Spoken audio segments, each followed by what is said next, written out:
क्यों छोड़कर मदीने? और कुरान में लिखा है जिस दिन मर गए आदमी परिवार के बीच में शरीर से आत्मा निकल गए, जब डोली सजाने लगे, डोली सजाने के बाद एक पिंडा वहां दान करके उठाना चाहिए। 4 पिंड उसी दिन दान लिखा है गरुड़ पुराण में। मेरे हिंदू धर्म की बात है, सनातन धर्म की बात है, 4 पिंडा उसी दिन होना चाहिए। और मैं देखते हैं कौन दिन, जिस दिन ये मस्तक मुंडन होता है उस दिन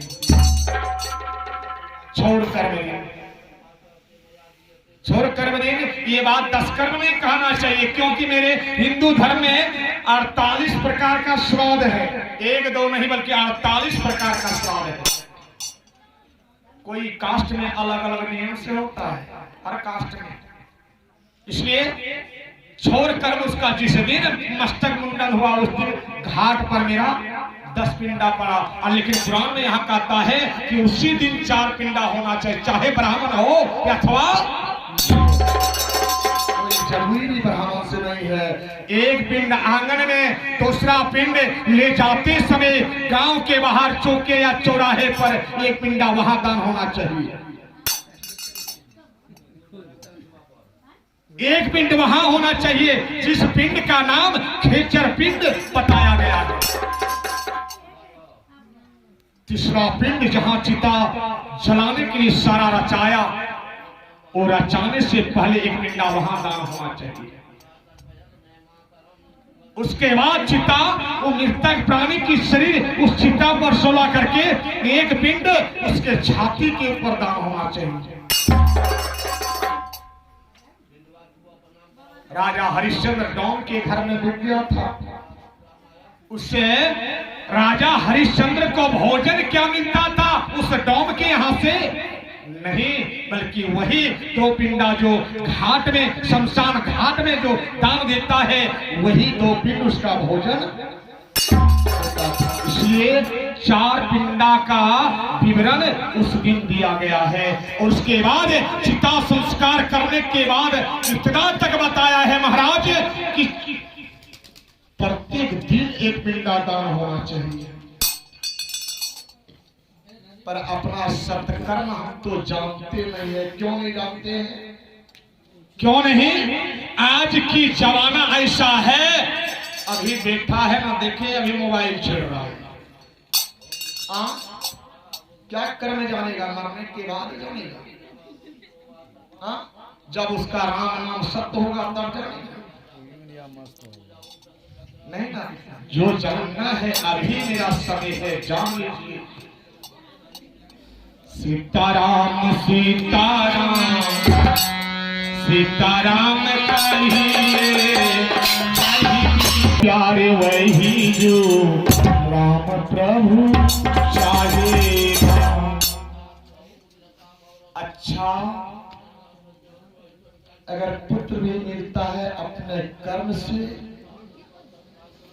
अच्छा बेटी मिलती है भाग्यशाली तो अपने कर्म से, भाग्यशाली अगर अच्छी नारी मिलती है तो अपने कर्म की चलता से। एक ब्राह्मण था जो कि आज हम लोग कुछ भी विपत्ति पड़ती है तो ब्राह्मण के घर में देखवाने के लिए जाते, बाबा ये संकट मुझे पड़ रहा है, क्या बात है। लेकिन एक जजमान उसके यहां गया तो देखा कि दोनों ब्राह्मण और ब्राह्मणी लड़ रहे थे। उसी बीच ब्राह्मण के आगे जाके बैठा तो चुपचाप बैठ गए। उसने सोचा महाराज सब लोग आता है, दुख तकलीफ झगड़ा झंझट, वंचित होने से ब्राह्मणों के पास, और हमने जब आया दोनों ब्राह्मण की पत्नी और पति लड़ रहे हैं, ये क्या बात है। ब्राह्मण से पूछा कि बाबा एक बात मैं आपसे पूछूं। बोला क्या बात है? बोला ये बताइए महाराज, आप दोनों पति पत्नी में लड़ रहे हैं, सबकी भाग की रेखा तो आप देखने वाले हैं, लेकिन आपकी नसीब में ये क्या था?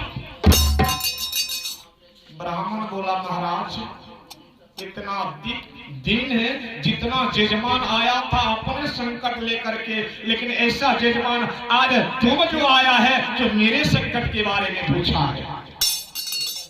बोला सुनो, मैं पहले जन्म में कौआ था, पंडित जी ब्राह्मण पहले जन्म में कौआ था, और ये जो मेरी पत्नी है ये गधी थी, गधा का पत्नी गधी, और बोझा ढोते ढोते इसके पीठ के ऊपर घाव हो गया था, और मैं कौआ उड़ उड़ करके इसका जो पीठ पर घाव का खट्टी पड़ा था उसको नोच नोच देते थे,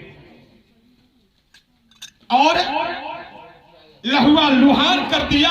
तो उसी दिन ये जब गधी मर गई तो ये ब्राह्मणी के रूप में जन्म लिया, और मैं कौवे से जब मुक्ति पाए तो ब्राह्मण के रूप में जन्म लिया, और ये मेरी पत्नी बन करके आज उस जन्म में मैं इसका पीठ का घाव नोचता था, आज मेरी पत्नी बन करके ये माथे का खट्टी आज छोड़ा।